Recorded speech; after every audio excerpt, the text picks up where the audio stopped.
Southwest Fire Academy was established in 2015 as a response to the recognized need for quality, safe, and affordable fire and rescue training in Ontario. This is not your average fire college. SFA has high standards for their students, and it is their mission to teach and produce qualified, ambitious firefighters who are prepared to work hard to serve their communities. This is not a diploma mill. This is where you can learn strategic, aggressive firefighting from passionate, intelligent instructors who never forget why they were made to do this job. SFA is an accredited private career college that is regulated by the Ministry of Training, colleges, and universities, with a memorandum of understanding with the Office of the Fire Marshal. This means that SFA is an approved training provider with the OFM, and the programs are recognized in Ontario. Check out their pre-service and expanding selection of course offerings at southwestfireacademy.ca.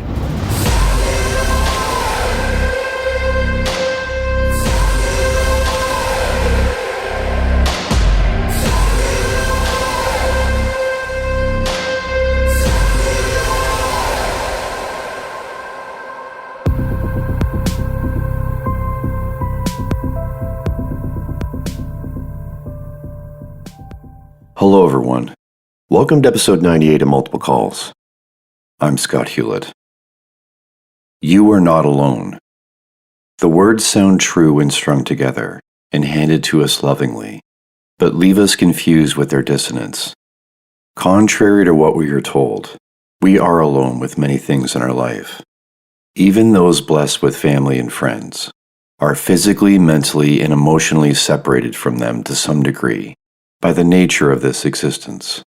Despite our longing to uplift loved ones, we are unable to bridge these inherent gaps. By no fault of our own, we are relegated to words and perhaps touch, which although offer brief escape and respite from symptoms, fail to pierce and pull the tangible root of the struggles that envelop them. They hold space and offer solace, yet the pain persists. In the dark, in the quiet, amid the din of the crowd. I am here, but you are alone. We want to be of service, but we fear ushering in and releasing hopelessness with this truth. How can this manifest anything beyond discouragement? By being two things at once. The truth hurts, but the truth shall set you free. The acknowledgement is a deep breath and sigh, and the soul is grateful. Here's my chat with Stephanie White. Good morning. Thank you so much for being so patient. You've had a busy morning. Do you need a minute to decompress?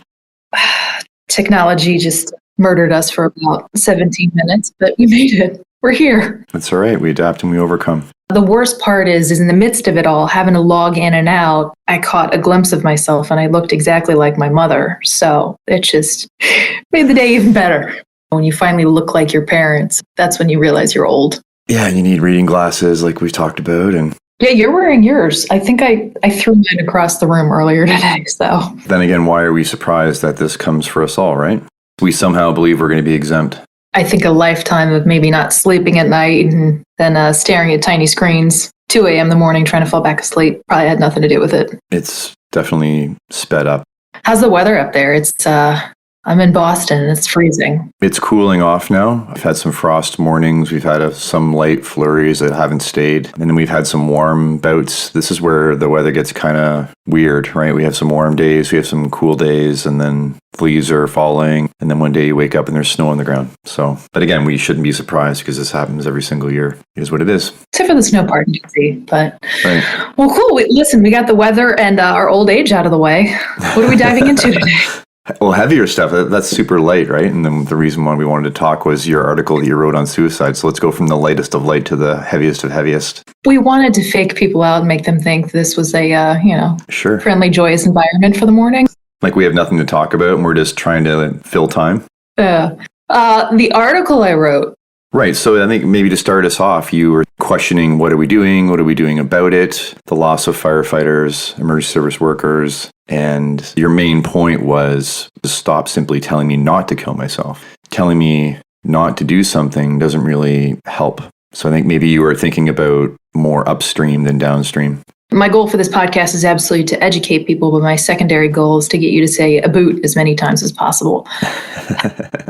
The article that you're talking about, it was my editor's opinion for Firefighter Nation for the month of November. And it's funny because the month of November, we were going to be talking about sleep. And we had another suicide in the state of Virginia, which is where I'm based out of. And I believe it's our 5th one for the year, which for one state, one suicide is one too many. But to have that many was just absolutely heartbreaking. And then in the same week out of Texas, there were 2 more. And I got with our state clinician for our state peer team. And I said, listen, what can we do? How can we educate people? What can we bring to them? Let's do something. Let's do a conference.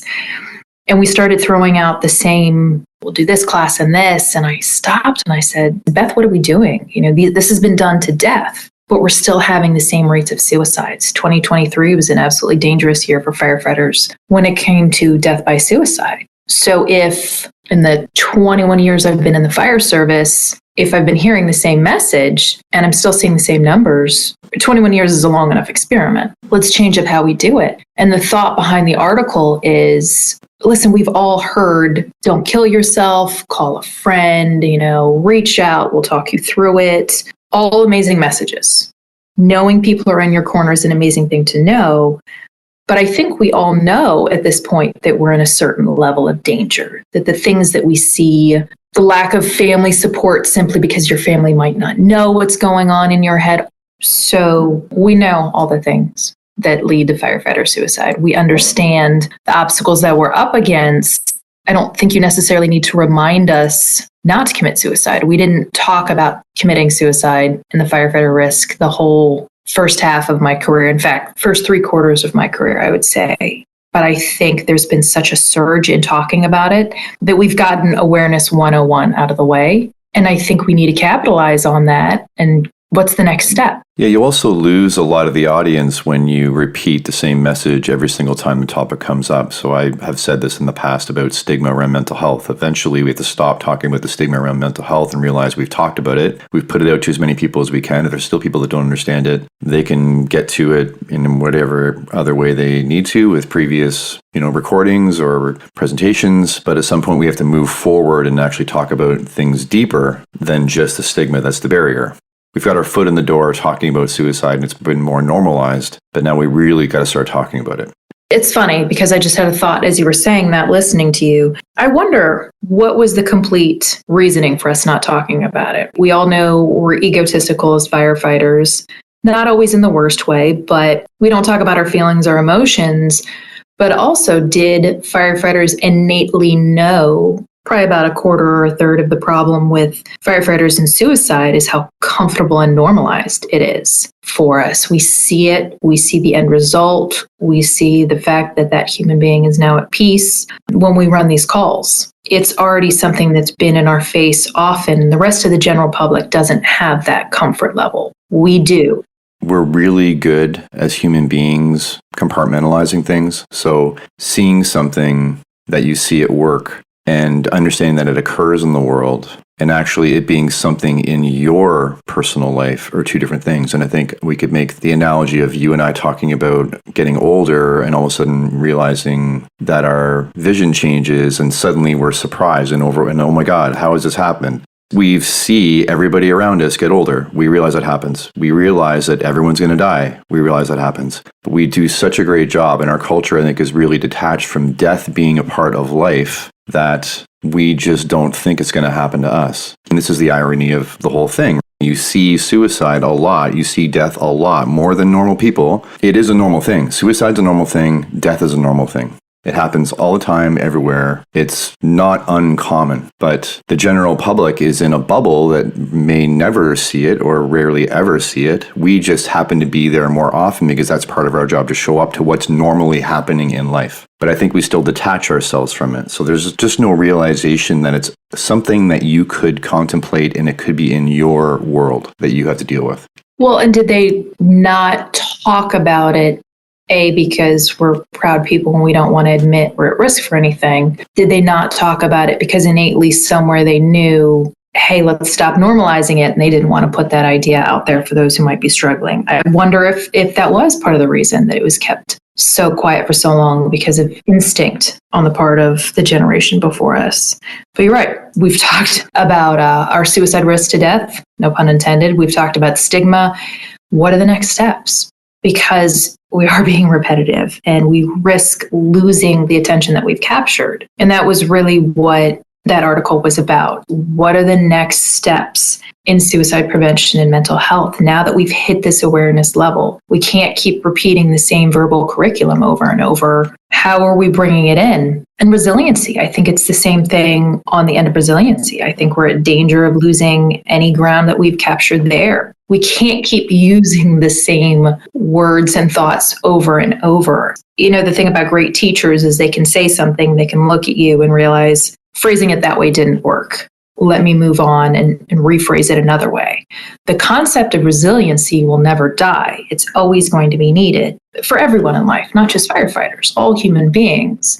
But we've talked about resiliency enough. So what's the new phase? How are we re-articulating it for those that we haven't captured the first round when we started talking about resiliency? Here's another irony. Firefighters say all the time to people that aren't firefighters or new firefighters, you don't know what it's like because you haven't experienced it. You have to experience it. This training we're doing in this burn building is nothing like the real life. That's true. And they keep saying you don't know it until you experienced it. So if you have no true personal experience of ever feeling this way, we have to understand from the outside, we are on the outside looking in, that you truly do not know, if you've never been in that place before and been feeling that, what it actually feels like and what the person's actually dealing with. That's no fault of anybody. It's just a starting point as we build perspective and understanding and trying to empathize with people, that you really don't get it until you've felt it. And the flip side of that, just to balance it out, is that a lot of people that have been struggling with mental health issues for their whole life or trauma that they haven't dealt with, they also may not know what actually feeling good feels like. They don't know they can feel better until they feel better. So there's always this leap of faith with trying to do things in your life differently. You know, I want to be happy. Well, you need to do things that would allow your mind to have an environment that it would allow it to finally experience happiness. But you need to be doing those things when you're not happy. Happiness just isn't going to come. So the same idea, you would need to start doing and setting your life up and your mind up in an environment that would allow you to not have the mental health issues that you have, with really not seeing much of a result until one day it clicks and you have a result and you feel differently. And then you have this hindsight of looking back going, I had no idea how much I was actually carrying until I did all these things for this time, and then it lifted. Your whole world has changed and now you can speak to it, but you had no concept until you actually experienced it. I wrote another article this past week, short form article for LinkedIn, and it was my ode to Veterans Day, essentially. And I talk about something I experienced when I was 16. I was down ground zero at the Pentagon. Should never have been there, but I was working with an NGO. And the national anthem on, I believe it was Thursday, there was a national moment of silence. And then this tiny little EMT jumped up on stage and she sang the national anthem, just a freaking amazing voice. And as a result, for the rest of my life, when I hear the national anthem, because I was 16, I didn't know anything about mental health. I mean, what 16-year-old in 2001 did. So I have a reaction now, even at the age of 39, when I hear the national anthem. I probably always will. And I do the same thing every time. I put my head down because it's embarrassing, because my eyes water, and I make sure my heels are lined up and my toes are lined up. And it's just something I focus on. And it didn't really hit me until recently, just how abnormal that is to still be having the same reaction. And so what the article was focusing on is stop trying to outgrow the reactions you have when it comes to trauma. Start realizing that that is your normal and that is okay. Why do I care what others are thinking when my head is down and I'm trying not to tear up? I will probably always have that reaction, and that's okay.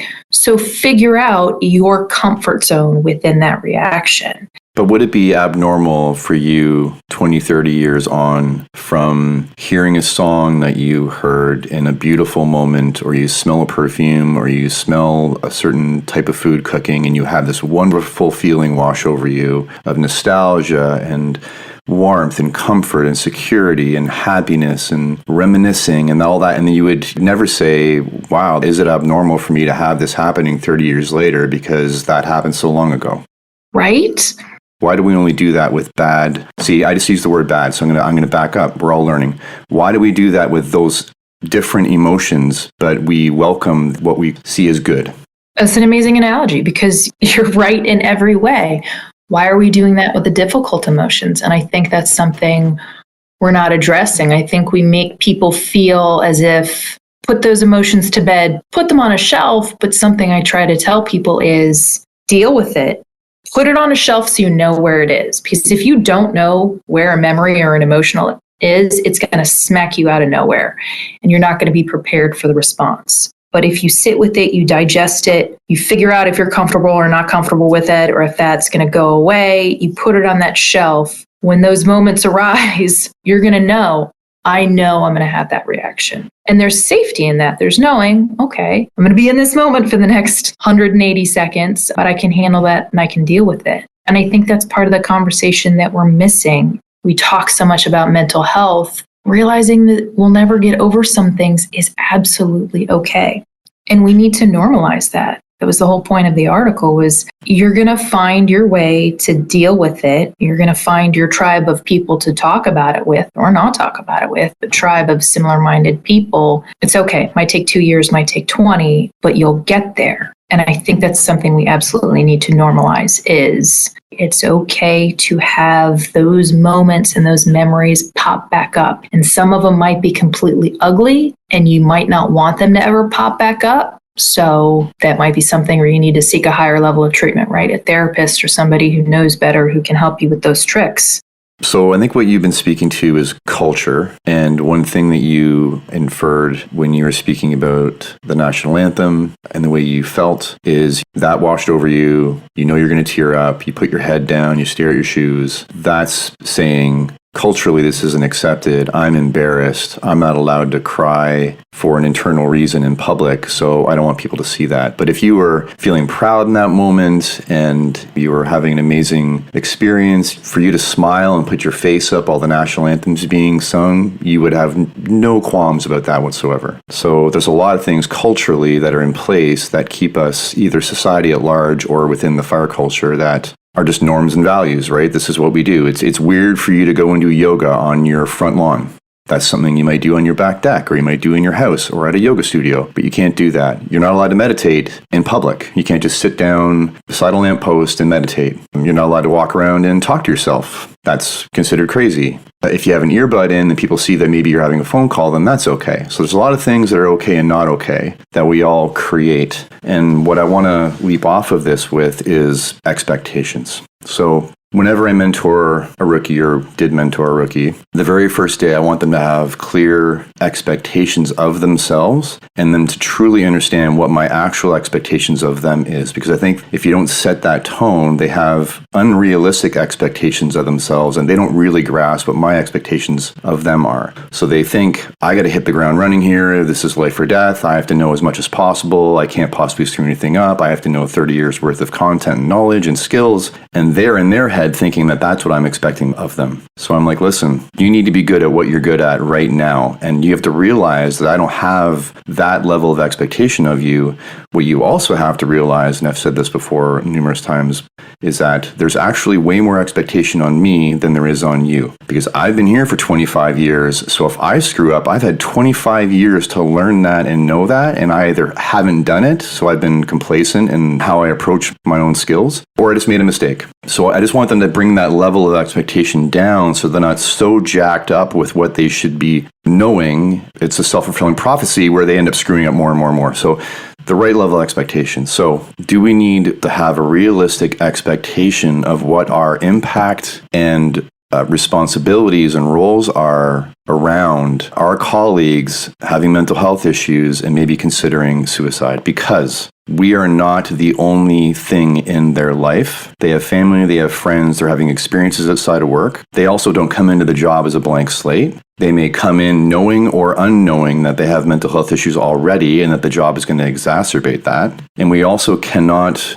know in real time what people are experiencing and feeling while they're at work in the station or on calls. So I think it's important that we have a realistic expectation of what our responsibility is. So when you end up at a funeral, unfortunately for someone that's died by suicide, and we are wearing the full weight of losing that person, you can't do that. You are not their keeper. Even if you were in their family, we are physically and mentally, there's a barrier between me and you. I can't drop into your body and in your mind and then make you feel what I wish you could feel so that you then don't feel what you're feeling now. I can't do that. It's impossible. So even when we know that people are struggling, everything can be done for that person. They can still make a choice for themselves, which I think we can get into in a little bit, and take their own life. What I want us to be able to do then is to focus on what can we do in our limited way, make sure we do those things 100%.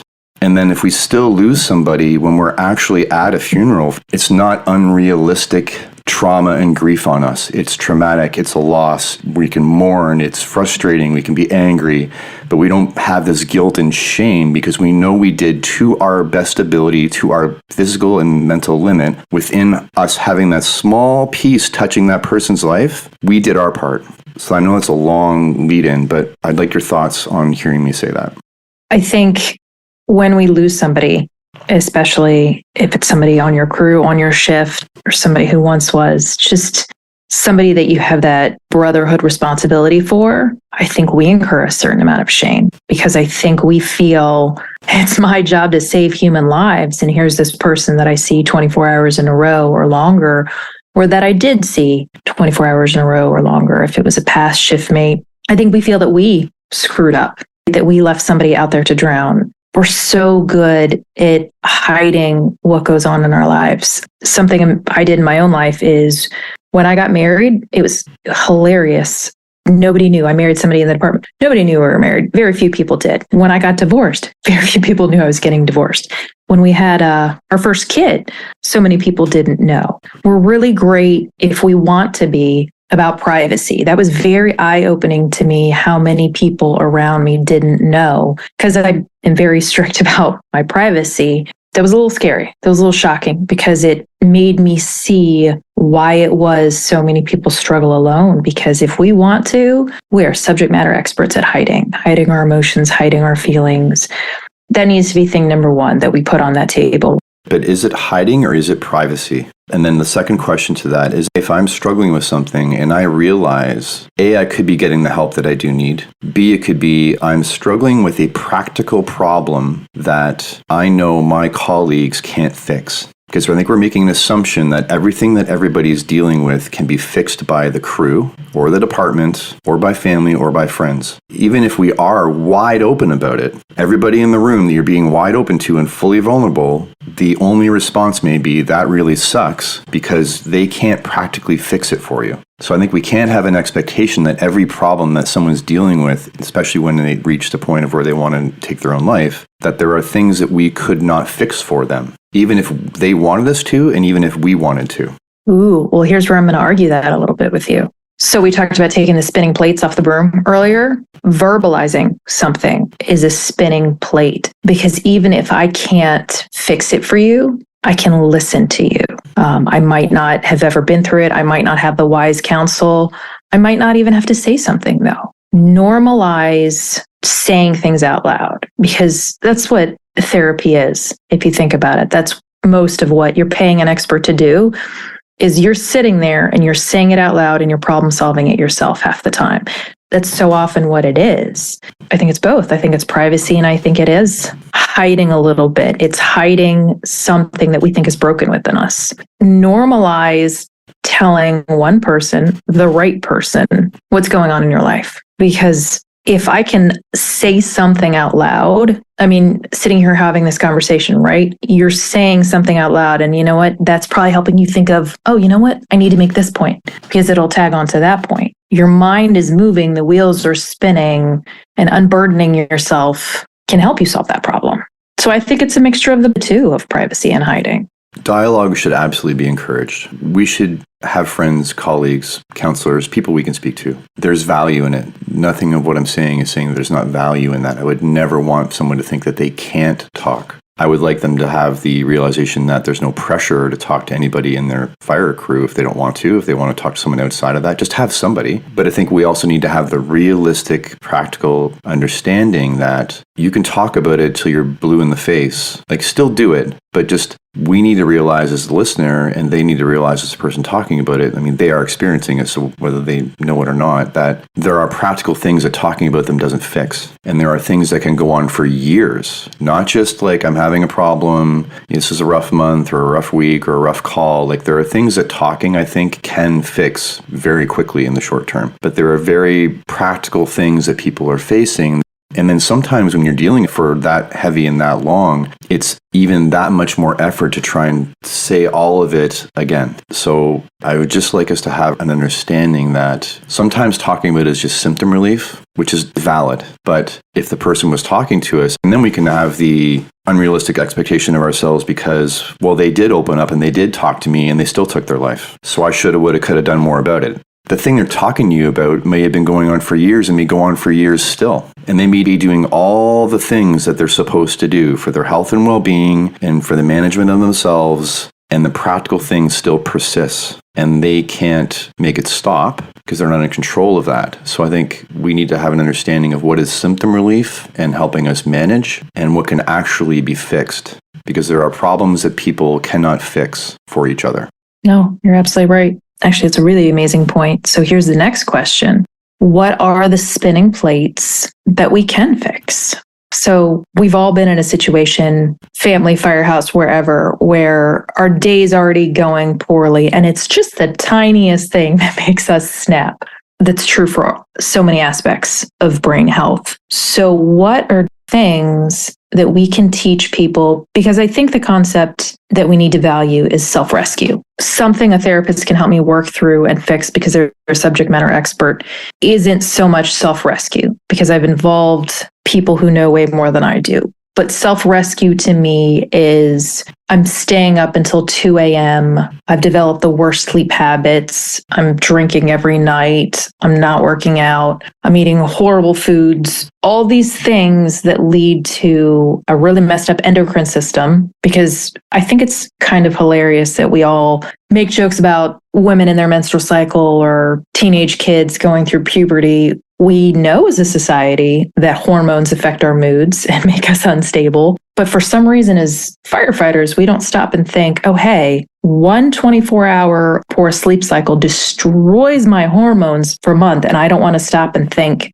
hey, maybe that can affect me in the same irrational way as an angry little 13-year-old heading through puberty. So I think that's something we need to be discussing is what are those small plates that we can take off that broom that help us self-rescue? And I think that is a big conversation we need to be having, is acknowledging that we don't know enough of what's going on in our body due to our chronic lack of sleep. I think everything is self-rescue because you are either getting education or perspective from somebody, and then it takes you to put it into practice. And you should learn about as many of the healthy things you can to set your body up for success and realize the things that the job may be hindering and harming in you, like you mentioned, sleep and types of calls and foods. There's a lot of controllables. I think there's a bit of grace in there because if you looked at all the things you're quote unquote supposed to do every single day. It's a long list. How much water you're supposed to drink, when you're supposed to eat those calories, when you're supposed to work out, how often you're supposed to work out, what type of workout you're supposed to do. You're supposed to meditate, you're supposed to do cold plunges and saunas, you're supposed to go for a walk in nature, you're supposed to read 10 pages of book every day. It'll probably take me a day to explain all the things that are out there on the buffet of the things you should do. And they all, and especially, you look at Huberman and all the protocols that he's recommending, right? Well, you're supposed to wake up at a certain time of the day and you're supposed to get a certain amount of sunlight in your eyes. And before you go to bed at night, you're supposed to turn your phone off. It goes on and on and on and on. And we could either have the reaction to go, it's all too much, ignore it all, which is wrong. But equally, try and do it all in a day, also wrong. And then it also creates this high energy anxiety of, oh, if I don't do all the things, I'm not going to be as healthy as possible. So it's having this counterproductive effect. Somehow over your day, over your week, over your month, over your life, you're just going to have to try and make sure you do a number of those things as often as possible whenever you can to try and balance that out through your life. Because it's actually impossible to do all the things you're supposed to do every day for your body, or you wouldn't work and you wouldn't have a family. You would wake up in your apartment by yourself and you go through these robotic steps every day and you go to sleep at the right time, you wake up and you repeat, and you would do that until you die. So somewhere in there is the messiness of life, and we need to have some grace and understanding that there's going to be shittier days and weeks and better days and weeks, and that you're just at least aware of the things and you keep making effort. Well, it's prioritizing absolute needs versus, you mentioned Huberman and his protocols would be really great for your body needs. Those are two separate things.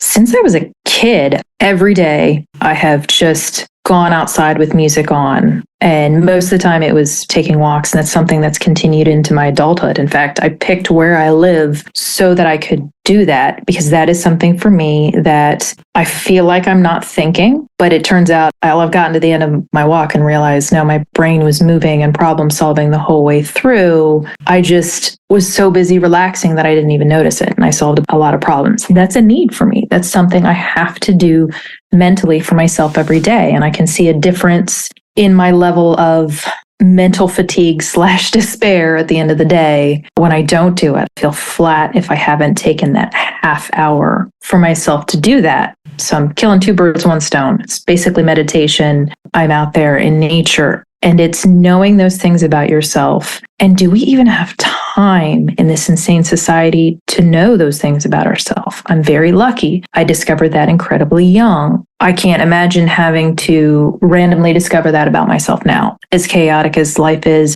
as a mother, as a wife, as a firefighter, and with other things that I do, I don't have time to discover that about myself.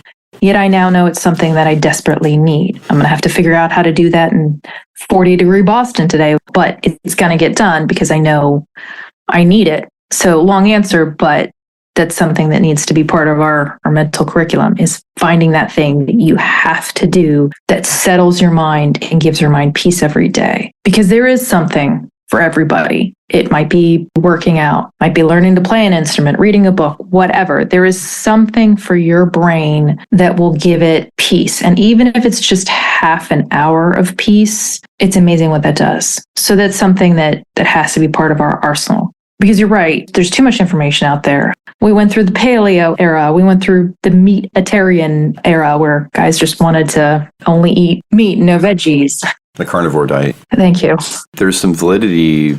Unless you're trying things out for yourself, you'll never figure out what works for your body. People have had great benefits beyond the carnivore diet. All their autoimmune disease issues abate, or they're better managed. So, there's a lot of awareness around that of like, well, you just stopped eating a bunch of garbage that you used to eat. Now you're eating just actual food. So that's the reason. But I think there's legitimacy to people's bodies responding to certain diets in certain ways. But until you're self-experimenting and trying to play around with that, then you don't know if it's going to work until you land on it. Maybe it is just about trying one or two things and trying to integrate them into your life, and until it clicks that works, then you can kind of put that on autopilot and maybe look into the next thing as opposed to doing all the things at once. I think we've, and you and I always do this when we talk, we've wandered way down a trail what we originally set out to talk about, which was how do we restructure the conversation? What's the next phase of the mental health conversation? Where do you see it going? We've put all these tiny things out there. We just talked about diet, but that's been something that's been on the radar since whenever CrossFit became popular. Well, I don't think we're necessarily talking about it the same way it's always been talked about. I'm trying to attack these topics with open, more realistic perspective than it's been talked about before, as opposed to saying, hey, eat right, here's some options. This conversation is the new conversation. We can talk about those topics, but we need to talk about them in a way we've never talked about them before. Right. And so I'll put one out to you right now. There's a fear around talking to people about suicide. We're worried if we bring it up that someone's actually going to do it, right? We realize that that's a bunch of garbage, that's not true. If we want to have an actual real conversation about this, I'm putting this out there as something to talk about. For the sake of the conversation and understanding what people are going through, I think one of the hardest things for us to understand and accept is bodily autonomy. So why is it that it's my body, my choice for so many other issues, but when it comes to someone deciding whether they want to continue on with their life or not, there is no bodily autonomy in that? Suicide is all about that person and what they're dealing with and struggling with up until the moment that they actually want to not continue their life, and then it's all about us. I don't want you to leave because the rest of us are going to suffer. Even though your suffering will continue by you staying, and we seem to understand this more with physical illness, and this gets down the MAID rabbit hole, but I'm putting it out there because this is a cultural feeling. We can understand when someone's suffering physically is not going to end by them choosing to leave, that their suffering is gone. We'll even say things like, I'm glad their suffering is over. But we do not have that same perception if someone's mentally ill and is suffering relentlessly. That is also not going to change depending on what they're struggling with, because a lot of the things are fixable, some are not. We do not have that same acceptance that a person can make a choice for themselves to end their own suffering. We would rather them stay and suffer so that we don't all suffer because they left. I know that's a hard thing for people to hear, but that's also not a topic on the table. Bodily autonomy of one's own life. So that has been a debate since you and I were kids when Jack Kevorkian came on the scene. It is a fascinating subject because I have a personal opinion on what's going to happen if I face a terminal disease. Having seen people die so often from terminal diseases and watching their family suffer as they're practically in a coma, but not, and they're not mentally there and they're in pain, that is one side of the equation. But when somebody is suffering in that way, they're suffering from something that is completely mechanically, physically terminal. Let's pick cancer. You know your body has gotten to a certain point. Somebody is not coming back from that. They are in extreme pain, but yet they're not physically aware of what's going on around them. Somebody putting a protocol in place for that when they know that their health is headed that way is different, because that is a plan made with complete mental presence and awareness of where their life is headed and what's going on, and that the situation is, and I don't want to use the wrong word here, but the situation is unfixable. The cancer has taken over their body. I think that's a completely different choice. I mean, it hurts to lose a loved one to cancer, but we know that nothing is going to bring them back from the brink of death. We know that is where they're headed. And I think the reason suicide hits so much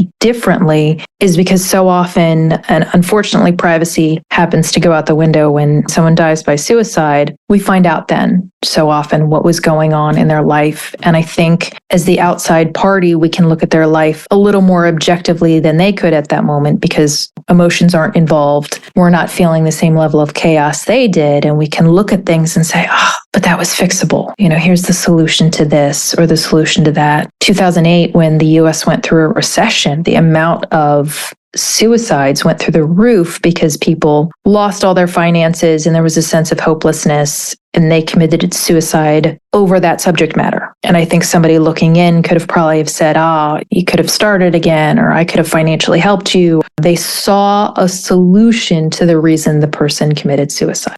That's a perfect place to start, and I'll put a pin in that. So let's talk about that, where there are financial situations that people can be put in that, if you knew all the details of it, that it is not fixable. We can ask ourselves, is every financial situation you can be put in fixable? And is it fixable by the people around you in your life? Are people going to pull their savings out of their bank account and give it to somebody to fix their financial issues so they can get back to their life, even just at a functional level? Are people going to do that? Are people going to take hundreds of thousands of dollars and pool that and give it to somebody on their crew because they're financially struggling and have lost things? We very often see people's financial problems as mistakes that they've made. They made bad choices. They're in a bad financial spot where not every financial situation is their fault. And then we have to ask ourselves, is it fixable? Or is the person now looking ahead at a situation that none of us would want to be in? And yet we say from the outside, that's fixable. You should do A, B, and C, and it will be better. I think that's an absolutely loaded question, because do I think there are people in my life who would do everything possible in that situation to help me out? Yes, I think there are loved ones who would. Do I think maybe 10 years ago my life was in that spot if I was in that situation? No, not necessarily. So you're right. We do view it through the lens of this is something that somebody brought upon themselves. But at the end of the day, yes, there are options. And I'm not judging in any way, shape, or form if somebody has committed suicide over a dire financial situation. Because if you're facing what looks like homelessness on the street, absolutely, I understand people making that decision. But my point is, with a clearer head, people on the outside can see more options to fix something. And that is why we hurt so much. They might not be great options, and that might be why the person has chosen to commit suicide, is they don't want to ask for the help, or they don't want to live with a different life standard or whatever. But with a clearer head, those on the outside can say, but no, there was this one option you didn't think of that could have actually solved it in a way that would have been comfortable to your life. Does that make sense? Yeah, I guess what I'm driving at with all of this, my main point is to have true understanding and empathy and compassion for people that are in that mindset. And not everybody that's in the mindset of choosing to leave this life, not every single person is mentally ill. And I think if you're taking your own life due to mental illness, that could be managed by medication and by support. Everything should be done, as we say, and I'm kind of pulling at the threads of what do we really mean by everything. It's easy to say we can do everything. What is everything? And what about this thing? Will we do that? My whole thing is to have this true understanding and empathy and compassion understanding of why. I think you're talking about the person who dies by suicide who is just, they're done and they're tired, and this is the relief they seek, is the peace, is the person you're driving at. Yeah, and the fact that there actually legitimately is no foreseeable future for even if it's the next 10, 15 years, that it's going to get better. And people can't guarantee that. People can say, well, it will always get better. Does it always get better? I know I'm asking like hard devil's advocate questions, but if we want to have a real conversation about suicide, this is why I'm driving at. I want to break it open. That's my point. I'm not trying to talk any of the stuff that we've done down. I want to open this up. It doesn't always work out for everybody. You're perfectly making the point. And the point is the next generation of suicide prevention needs to be teaching people how to care for themselves. Because when I'm tired and when I'm exhausted and when I feel run out of options and I'm at a breaking point, it's because there were things in my control that I was just too overwhelmed to take care of. Listen, there are always going to be some people that we cannot save, because you're right. There are going to be some people who are at the end, and it's just, I'm tired. I don't want to keep going, and I'm done, and I'm exhausted. But how do we keep people from reaching that point? By teaching them the little ways to take care of themselves and how those little ways can build up. Okay, if I teach you 10 little things, that's going to equate to one medium thing in your life, essentially. And then all of that should continue, and we should be screaming that from the rooftops and encouraging each other. Like, I fully believe in all of that, and I have said all those things, and I still, in this moment, in this conversation, believe all of that. I guess what I get tired of is everything happens for a reason. It's all going to work out in the end. You know, if you just give it some time heals all wounds. There's a lot of these sayings that it's not real. I don't believe in any of those things. Right. So if we're saying the same things over and over again and we're trying to drop that and have real conversations, and let's stop using those phrases. Let's stop sending those memes. You know what? The person that may be causing problems for the person that's struggling, they're reading the same inspirational memes as the person struggling is. So everything doesn't always work out for everybody. It may work out for one person and it may not be working out for the other person. So that doesn't mean then just leave this life. That's not what I'm saying. I'm saying we don't truly see people and understand people and what they're going through if we're not being real about it. So that leads me to a little story. In 2016, my ex-husband and I split up, and it wasn't a matter of contention between us, any of that, but it was just really, really hard on our two sons. And one of them only wanted to be with their father. One of them only wanted to be with me. And obviously that created a lot of hardship for both parents. And I remember just really being in the throes of despair, because you have one kid who hates you at the moment and one kid who his life is over every time he's away from you. And that was, I will have to say, the worst thing I've ever been through in life. And it went on for 2 years. And I remember, okay, time will fix this kind of stuff. And you got this, all that meme stuff. And I was in Vegas for a jiu-jitsu tournament. It was World Masters. And I met this coach. Didn't tell him anything that was going on in my life. Nothing. There was no conversation about it. But after a dinner I was at, we had a conversation. This man looked at me and said, I firmly believe that you can do anything you want to in life and anything that you put your mind to. All he said, didn't know anything about the situation, anything about my life, really. We had just had an hour-long conversation. And I went home and completely changed my life. And I snapped out of the despair because somebody looked at me and said, you have the power to do whatever it is you want to do. And that gave me all the motivation and energy in the world. It's just somebody not giving me a meme, just looking at me and saying, you can handle your life and the shit in it without even knowing what was going on in my life. And it made all the difference in parenting. It really did. Went home and did some hard stuff in terms of handling the situation. And life is amazing for all four of us now with how we parent and co-parent and for the kids. And sometimes it's a matter of just looking at somebody. Don't frickin' say, you got this. Don't say any of that. It's just a matter of reminding them of the human being they have the ability to be. And that's giving them a little bit of the power back and the despair that they've been in. That's something worth considering. Leave the memes at home, look at somebody and say, I know you feel you don't have the ability to handle any of this right now. However, I've seen what you have been capable of in your life, and you are capable of this now. Is there something I can do to lighten your load? And I think basic honesty like that is something that goes a long way.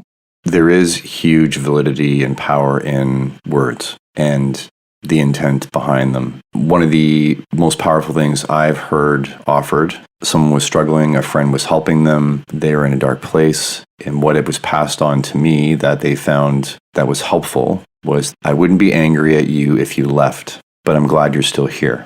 And that person, for the first time ever, was actually, this is what I'm talking about, the empathy, the compassion, they actually felt seen and heard and understood, and they didn't feel the pressure on top of everything else that they were dealing with that brought them to that dark place. They weren't then dealing with the shame and the guilt and the expectation and the weight that they can't leave because other people will suffer. They were given permission that if I was you, I completely understand and I would probably be thinking the same thing and I'd probably want to leave. And if you do, I'm not going to be upset with you because I get it. What you're feeling is valid and your reasoning for wanting to leave is valid, but I'm glad you're still here. So that extra piece is not saying I want you to go. You're seen and you're understood fully, and I'm not going to be upset with you, so you don't have to wear that on top of it. But I'm really glad you're still here with us. So it gave this person this permission to not feel trapped. And maybe that was the turning point.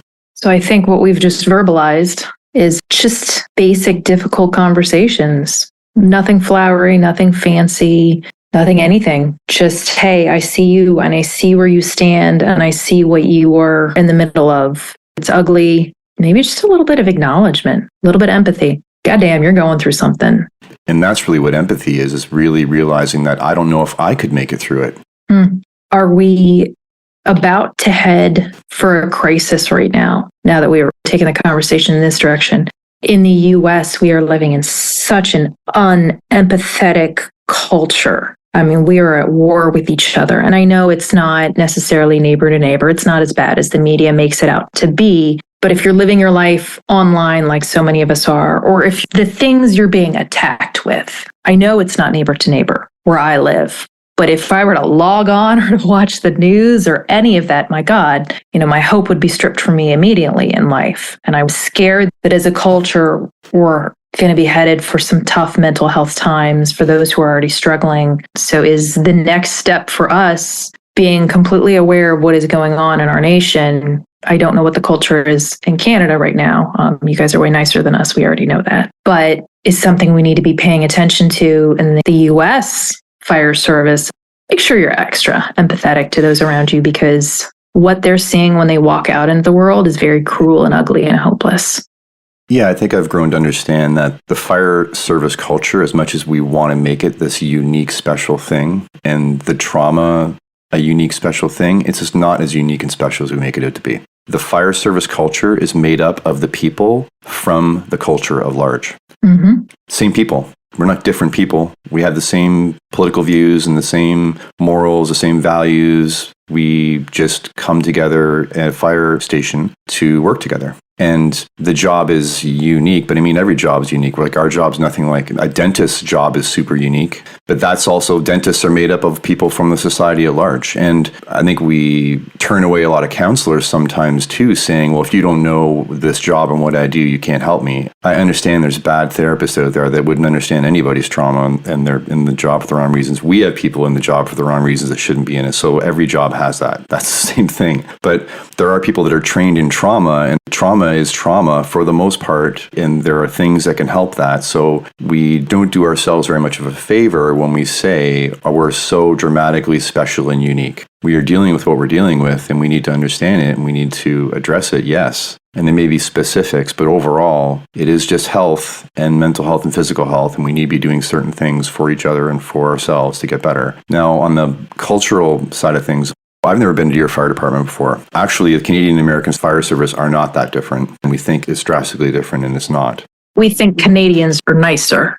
It's exactly the same. You have amazing, great people in the States. You have amazing, great people in Canada. We're literally the same landmass with the same restaurants on Main Street as you are, watching the same movies and looking at the same social media. And we were just as enthralled and feeling dramatic and impacted by your election than you were. And we're not even there, because I think we just have this sense of realizing like whatever happens in the States sort of that's kind of happening here. And we are kind of dealing with something very similar here as well. So the same cultural divides, long-winded lead-in like I'm known so well for. But point being, when you're struggling in your department and you don't like the administration or the executive, the union, and it's a big mess, and the department as a whole is a mess, what does your crew tell itself when the rest of the department seems to be falling apart? What is the phrase that's used? So the phrase I use is, I work for Station 9. I work for the captain that I work for, and my department consists of the guys and gals at my kitchen table. And I have reached out for that feeling a couple times in my career, and it completely changes my mentality. I can control what happens around me in terms of the culture in my firehouse. When the department's falling apart, that's what you focus on, because you know what? If you have this happy, joyous crew, and when you run calls, you're just a pleasure to be around and you're having fun on the call, if appropriate, that leaches into the company that is running next door with you on that call. Joy is contagious. Okay, so that's the exact same thing that happens in my fire department. And the one down the street, and the one next to that, and the one next to that. So if you feel your country is falling apart, what should your feeling and reaction be? Empathetic joy. And focusing more locally on what is happening within your reach and your sightline. So when you interact with people in your community, or, you know, my country is my community, or my country is my state, whatever size that you need to wrap your head around as you're going to focus on and try and be a good part of, how does that not just translate the same way? No, you're absolutely right. That is so much of what, at least where I live, culturally happens. I live in an amazing, amazing community right outside of Washington, D.C. We can actually see the Capitol building. It just doesn't affect us. And I think that's a big part of the culture there. But I think ensuring that people know that and see that around us, that is reality and not what is being shoved down our throats by the media and by social media and by antagonizing people, being brats online. I think that's going to be something that's key over the next couple years that we as an American Fire Service need to nail home is, no, you're not saving people in vain, because we all have that moment where I say, why am I destroying my life and my health to save people? Is something that I said the day after Election Day, just watching both sides be the worst humans they could be. And the answer is that's not reality. It's reality for 10% of the country. 90% of the country is amazing and feeling the same level of annoyance I am. But I do think that's something that's going to pop up in the American Fire Service over the next 4 years. It's just that level of what is true reality when it comes to how people really feel about each other. Ignore the media, ignore the social media, be that person that you just said, that person that spreads the joy on calls. Well, be the person who does it from your front porch as well to your neighbors. Here's one of the things I love most about being in the fire service is that the calls we go to are the great equalizer. If someone's in a car accident, it doesn't matter what car you're in, how expensive it is, your body gets damaged just like mine does, and you need the same help that anybody else does. I've been in rich people's homes of that race, and I've been in poor people's homes of that race. I'm not saying that we're all on equal footing. There's obvious disparities and struggles that people are having, and race is a part of that. That's not what I'm talking about. But I've seen me going to help people on calls. My actual experience is I've seen people of all walks of life, at all, if you want to call it levels of life, dealing with all the same issues. And that my job is to help them. And they all want the same thing, right? They all want health. They have a problem that needs to be solved, and we're there. Tying this back to what we initially started talking about is that we see a lot of death, but we compartmentalize and don't want to incorporate it into our life of an understanding. Our job gives us the greatest real-time interaction with death for us to actually contemplate it in our own mortality and then ask ourselves questions and actually come to some sort of epiphany and growth on death and our relationship with it. Our job gives us the opportunity to interact with all different people of all walks of life, of all socioeconomic status, to actually understand that we're all the same. So if you look at another race and you have all these labels and negative thoughts and you're bigoted towards them because you think they're lesser than you or the decisions they make, how are you blind to all the people in your life that are doing exactly the same thing, that are just as shitty, just as angry, just as all the things you would label to the other race? You turn a complete blind eye to the people of your own race that are doing exactly the same thing. And you see it all in your job. So how are you not having the epiphany like, oh shit, why am I ignoring my own race when it happens? But when I see other races do it, that's them. And I have a bigoted opinion towards them. This job should be blowing your mind open about the reality of what we're actually facing in the world. And we just don't let it happen. So I think what I'm hearing is the first step in the new suicide prevention conversation needs to be empathy. Empathy, for others around you, because other people being kind and understanding with you helps your mental health, right? It helps your own mental health. Pardon the Irish, but when I'm being a dick to people around me, it does put me in a darker place. It doesn't give me the same feeling as when I'm kissing babies and handing out lollipops. So empathy with those around you, but also empathy with yourself. When you're going through something, when you're in a dark place, have a little bit of care with yourself in saying, I'm struggling to find something that's not a cliche, right? Because we just challenged ourselves not to hand out memes and cliches. Don't wear shame and guilt on top of it all. Don't wear shame and guilt on top of it all, but realize that it's a cycled part of your life, that it is not the whole, the totality of your life, that it is a picture, a part of your life, and give yourself that empathy and grace as well. I think that's one of the spinning plates. I think it might be the one that sits on top that we can self-rescue with, is having some understanding for where we are in life, where we've come from, and where we can go. Yeah, very well said. If we're able to understand that on top of everything you're dealing with, it seems counterintuitive for me or for anyone else to accept that we're not trapped in life. You're not held hostage in this life. You do have autonomy and choice over yourself. And we always want to frame that as in like, we've got autonomy and choice to do all the goodness in your life, and you do. But I'm saying that we have a hard time understanding that people have autonomy over their own bodies and whether they want to continue in life or not. And we don't want to say it to ourselves or each other, but actually saying it and hearing it might give that person the only empowerment they ever had or had facing what they're facing. To hear that you have autonomy over your own life and choice. It would sound counterintuitive because we think, well, that's going to just give them permission. And that's not what it is. It's just acknowledging that you are not trapped. You have choice. This is your body and your life. And maybe in that moment, being seen and being heard in that empathetic, deep way, they may think, okay, all right, I'm not trapped. That actually makes me feel good. That actually makes me feel a little better. And maybe then that's the start of the upward spiral. It takes the shame out of it. And then that's a little piece of stress that someone has just taken off of that person's plate. Is you've got all this alphabet soup on top of a plate. We've removed the word shame, and that plate's now a little lighter.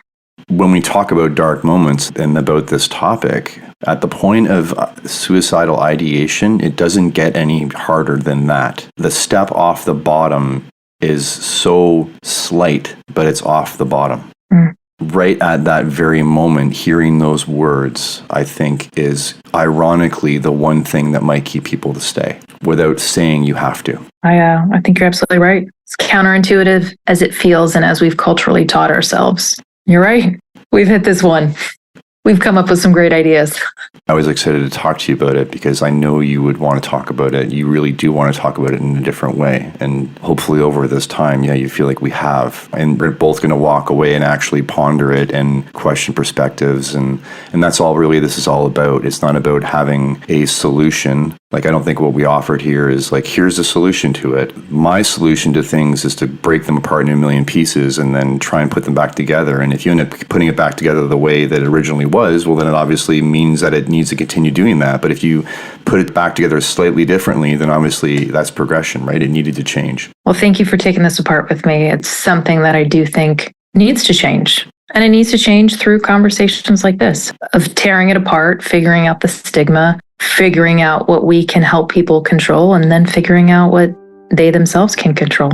I appreciate you as well. Thank you, Scott, so much for having this conversation.